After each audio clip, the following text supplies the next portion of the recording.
Alright, I'm doing the bump steer kit now, and I'll tell you, these old ones were really hard to get off. I had to take the tires off and then beat the ever-living crap out of that to get it to come out.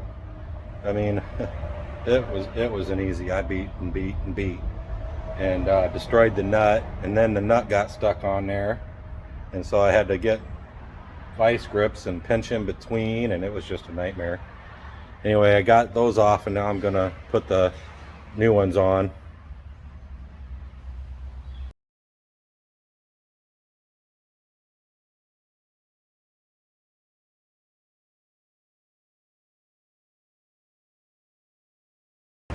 Okay, this is where I'm gonna start, with the medium one and a large one on top and the rest on bottom, because Justin did his and that's where he ended up, and I'm gonna guess that I'm gonna be close to that.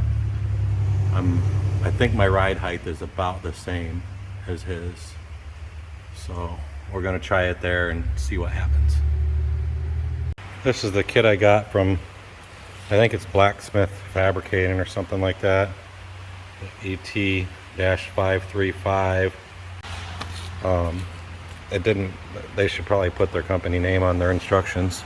Anyway, it's got these kind of generic knobs that are, you adjust that out until it touches the wheel, and the bottom of the plate touches the wheel there, and I don't think there's any real reason to try to make it any more accurate than that. The other side's the same way.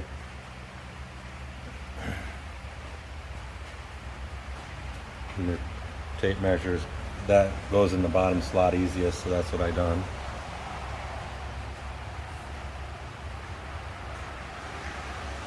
So now I'm going to try to adjust it and get these, you read the measurements like right here, try to get those in line. Okay, one thing I did find to help be more accurate is measuring from the edge of the wheel to the edge of the plate, and I made mine 1.25 inches. It gets it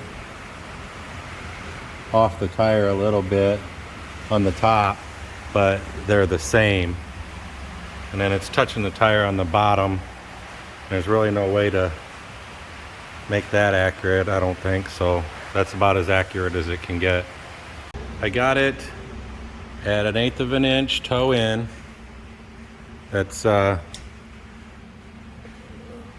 65 3/4, and this is 65 5/8. Now I'm gonna jack it up right here a few inches, and then I'm gonna measure it again and see what the difference is. All right, so I jacked this up 3 inches taller than touching, and that was level. So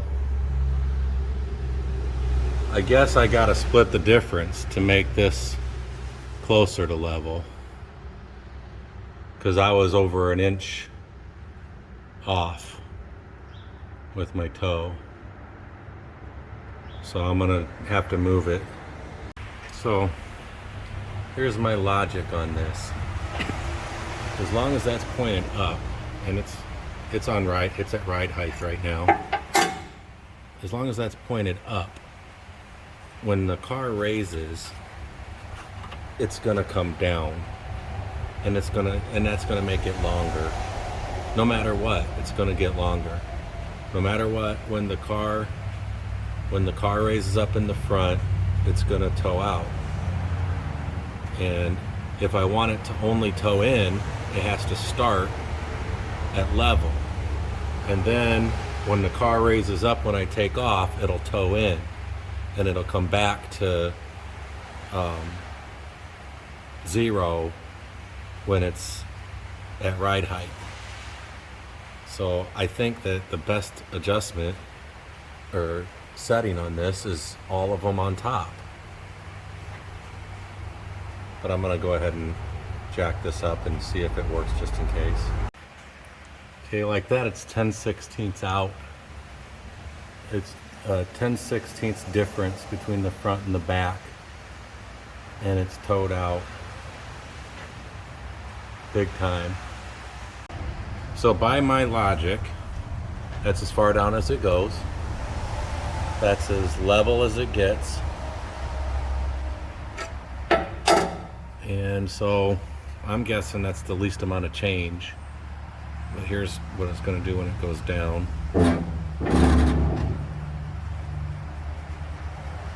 Pull the car down.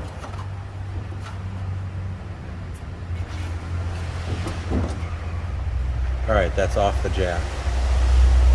Okay, so that was as little a change as could possibly have happened.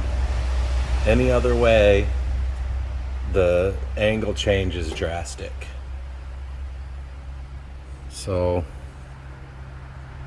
I'm guessing that's probably the best it's going to get.